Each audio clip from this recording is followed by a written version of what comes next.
Stage Pass, Institute of Gaming. For more details, contact 709396596. Hi guys, welcome to I dream. నేను మీ Chanakya. Guys, ఈరోజు real talk with చాణక్యలో వచ్చిన guest ఎవరంటే, అసలు ఎన్నో మూవీస్కి కూడా కాస్ట్యూమ్ డిజైనర్గా వర్క్ చేసి అండ్ యంగ్ ఏజ్లోనే మెయిన్గా ఒక్కొక్క స్టెప్ ఎదుగుతూ ఒక కాస్ట్యూమ్ డిజైనర్గా కూడా మరి ముందుకెళ్తూ ఒక సొంత బోటిక్ కూడా స్టార్ట్ చేసిన పూజ వంగర్ల ఇప్పుడు మనతో పాటు ఉంది.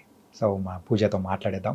అండ్ వర్క్ చేసిన మూవీస్, ఒక ఫ్యాషన్ డిజైనర్ మూవీస్కి కాస్ట్యూమ్ డిజైనర్గా టర్న్ అవ్వాలంటే అది ఎలా పాసిబుల్, ఇలాంటి బోల్డ్ అనే విషయాలు కూడా తనతో మాట్లాడి అడిగి తెలుసుకున్నాం. హాయ్ పూజ.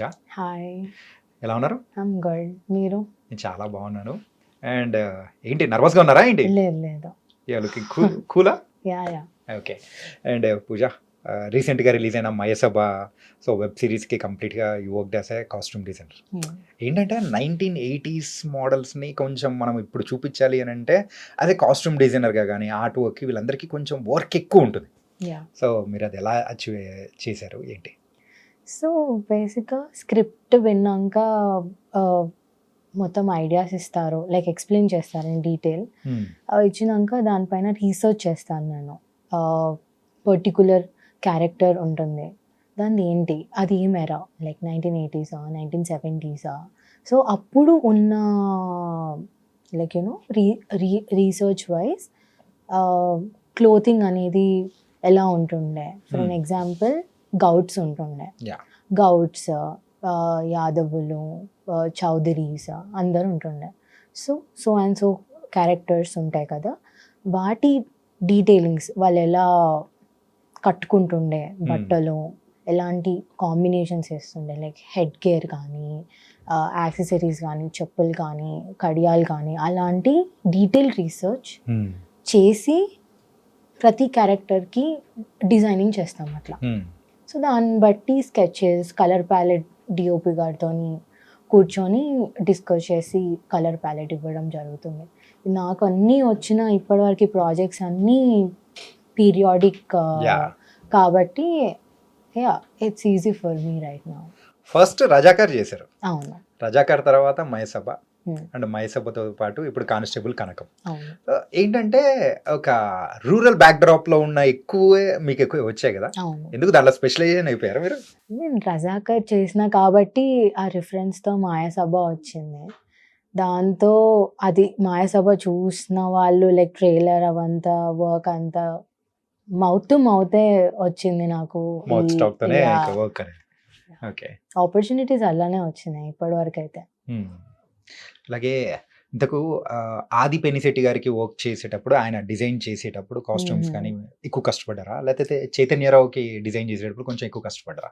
అంటే బేసిక్గా ఇనిషియల్గా చాలా 1 month ఆఫ్ రీసెర్చ్ ఉండే అన్నట్టు, బికాజ్ మేము సోనీ వాళ్ళకి సబ్మిట్ చేయాల్సి ఉండే అన్నట్టు.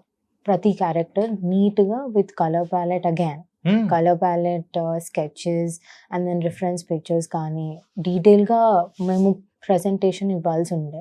సో దానికి 1 month అన్ని క్యారెక్టర్స్కి పట్టింది డిజైన్ చేయడానికి.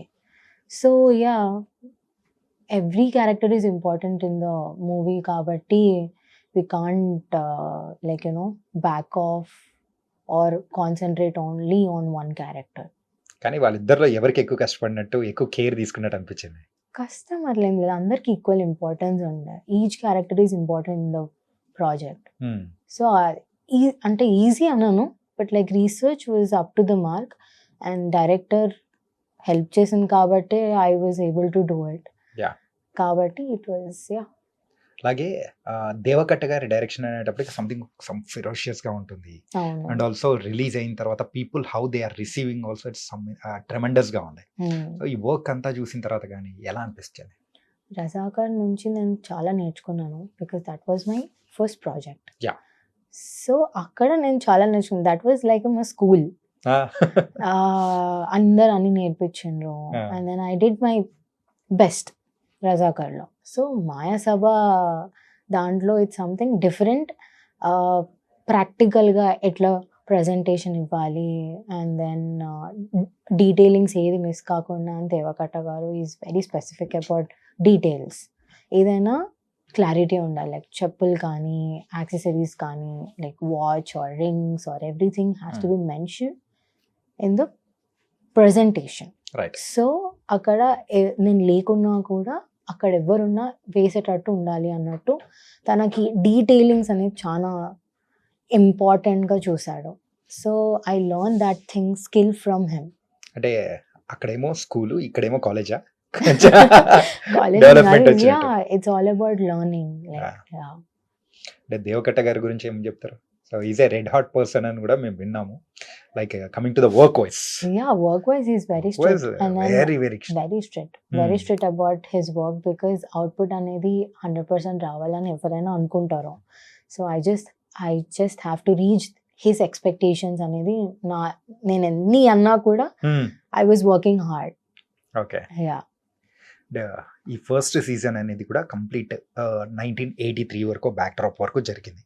లైక్ ఒక ఫిలిం స్టార్ కి, అంటే ఆ మూవీ అంటే ఆ సిరీస్ లో ఉన్న ఒక ఫిలిం స్టార్ కి సో ఆయన వేసే డిఫరెంట్ కాస్ట్యూమ్స్ వర్క్ చేయడం కానీ ఇవన్నీ చేసేటప్పుడు ఎలా అనిపించింది సాయి కుమార్ గారు? మెయిన్ గా థ్రిల్ ఉంటుంది ఆబ్వియస్లీ, బికాజ్ దిస్ క్యారెక్టర్స్ పెద్ద క్యారెక్టర్స్కి చేయాలంటే కొంచెం భయం వేస్తుంది. వాళ్ళు ఎలా తీసుకుంటారు, రిసీవ్ చేసుకుంటారు, ఎట్లా ఉంటుంది ఫిట్టింగ్స్ అన్నట్టు భయం అనేది ఉంటుంది ప్రతి క్యారెక్టర్కి. అండ్ దెన్ పెద్ద ఆర్టిస్ట్కి ఇంకా ఉంటుంది భయం. So yeah, it was kind of mixed feeling I would say. Okay. Yeah, భయపెట్టారా ఏమన్నా సాయి కుమార్ గారు? భయం ఏమి ఉండదు, but yeah it was nice అంతే. ఎందుకంటే ఆయన చేసిన character so some references from the NTR గారు. అవును. సో అట్లాంటప్పుడు ఇంకొంచెం అనిపించిందా? యా, డిజైనింగ్ చేసినప్పుడే అనిపించింది. దానికంటూ స్పెషల్ కేర్ ఎలా తీసుకున్నారు ఏంటి? ఏం లేదు, everything has to be organised from the beginning. Organising things like ఇప్పుడు షూట్ అవుతుంది, స్కెడ్యూల్ స్టార్ట్ అవుతుంది అన్నప్పుడే దానికన్నా ముందే మేము రెడీ చేసి పెట్టుకుంటుండే అన్నట్టు. ట్రయల్స్ కూడా అవుతుండే అన్నట్టు. ఏది ప్రతి important main character like juniors కానీ, మెయిన్ క్యారెక్టర్ కానీ, కంపెనీ ఆర్టిస్ట్ కానీ ప్రతి ఒక్కళ్ళకి మేము ట్రయల్స్ ఇచ్చినాం. ఫస్ట్ ట్రయల్స్ ఆఫీస్లో కానీ ఏదైనా లొకేషన్లో కానీ ట్రయల్స్ ఇచ్చినాకనే అది ఓకే అన్నాకనే షూట్కి వెళ్తుండే అన్నట్టు. He was very specific. Devakatta గారు was very specific in that. Like ఏదైనా షూట్ లొకేషన్లో రిస్క్ చేయొద్దు అని చెప్పి ముందే ట్రయల్స్ చేస్తుండే అన్నట్టు. సో అక్కడ ఏదైనా ఎడిటింగ్ ఏదైనా చేసుకోవాలన్నా కూడా మేము ఎడిట్ చేసి మళ్ళీ చూపిస్తుండే. మళ్ళీ షూట్లో చూడరు తను. ఎడిట్ చేసి లైక్ ఫర్ అన్ ఎగ్జాంపుల్ ఈ హాఫ్ శారీ నచ్చలేదు ఒక ఆర్టిస్ట్కి, లైక్ ఒక క్యారెక్టర్కి మేము హాఫ్ శారీ చేసాం అనుకోండి, ఆ హాఫ్ శారీ నచ్చలేదు. నెక్స్ట్ డే మార్నింగ్ మళ్ళీ న్యూ డ్రెస్ చేసి చూపించాలి.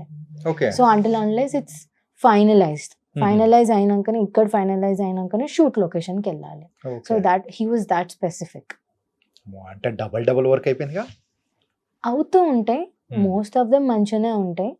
కొన్ని అక్కడక్కడ మిస్టేక్స్ అయినాయి, రెక్టిఫై చేసి మళ్ళీ స్టిచ్చింగ్ చేయించి చూపిస్తుండే మేము. అండ్ ఇది కంప్లీట్గా ఒక డిఫరెంట్ అంటే పొలిటికల్ బ్యాక్గ్రౌండ్ లో జరిగే ఒక సీరియస్ డ్రామా. ఇలాంటి టైంలలో పర్టికులర్ ఏదైనా ఒక సీక్వెన్స్ కి మీరు డిజైన్ చేసేటప్పుడు కానీ డిఫికల్టీ ఫేస్ చేసింది ఏదైనా ఉందా? ప్రతిదీ డిఫికల్ట్ ఉంటుంది బేసిక్గా. లైక్ యూనో ఏజింగ్ చేయాలి బట్టల్ని, లైక్ ఆ పీరియడ్ అన్నట్టు చూపించాలి. ఇప్పుడు వ్యవసాయం ఒక సీన్ ఉందనుకోండి, దానికి కొత్త బట్టలు అయితే వేయలేము, దాన్ని ఆల్రెడీ ఏజింగ్ చేస్తాం. చాలా ఏజింగ్ చేసినాక కూడా ఆ ఏజింగ్ సరిపోదు. అక్కడ మేము షూట్ లొకేషన్లో ఊరుకుడే ఉంటుంది, ఇంకా దాన్ని మళ్ళీ ఏజింగ్ చేయాలి. సో అది టాస్క్. లొకేషన్లో ఉండేటి లొకేషన్ రాకముందు ఉండేటి అవి వర్క్స్ ఉన్నాయి, ఇది వర్క్ ఉన్నాయి. There is no relax. Like ఇది అయిపోయింది అన్నది ఉండదు. There is no end for it. Like ఎక్కడైనా వర్క్ ఉంటుంది, అక్కడ పర్ఫెక్షన్ కావాలి తనకు, అంతే. చాలా మంది కాస్ట్యూమ్ డిజైనర్స్ ఎవరైనా కానీ మూవీస్ కి వర్క్ చేయాలి అని అంటే మాత్రం ఒక స్టెప్ బ్యాక్ వేస్తారు. ఎందుకనంటే సో నార్మల్ గా బొటిక్ లో మనం కుట్టించి ఇవ్వడము, సో ఒక ఫ్యాషన్ డిజైనర్ గా ఉండడం డిఫరెంట్ వర్క్ అయితే మూవీస్ కి వర్క్ చేయడానికి ఎందుకు ఒక అంటే వెనక్కి వెళ్ళిపోతూ ఉంటారు? Perception should like must be something else. నాది నేను అడిగితే it was a great opportunity నాకు రజాకర్ ఫస్ట్ ప్రాజెక్ట్ అవ్వడం. అది నేను లైక్ రిఫరెన్స్ త్రూ వెళ్ళినాను, but like I gave an interview ఇచ్చా. అండ్ దెన్ అట్లా నాకు ఈ మూవీ ఇండస్ట్రీ అనేది పరిచయం అయింది. So I really like it. నాకు ఎంజాయ్ అనిపిస్తుంది, అది ఎంజాయ్ లాగా చేస్తాను నేను, ఒక వర్క్ లాగా చేయను నేను. ఓకే, లైక్ ఇది వర్క్ లా చేస్తే స్ట్రెస్ ఉంటుంది, అది ఎంజాయ్ చేస్తూ వర్క్ చేస్తూ ఉంటే స్ట్రెస్ ఉండదు. It's very happy thing that you're doing. Like output అనేది I'm only excited for the output. Like ఇక్కడ ఎంత కష్టం ఉన్నా కూడా అవుట్పుట్ మంచిగా వస్తే ఎవ్రీ వన్ ఆర్ సాటిస్ఫైడ్ అన్న ఫీలింగ్తో నేను చేస్తాను.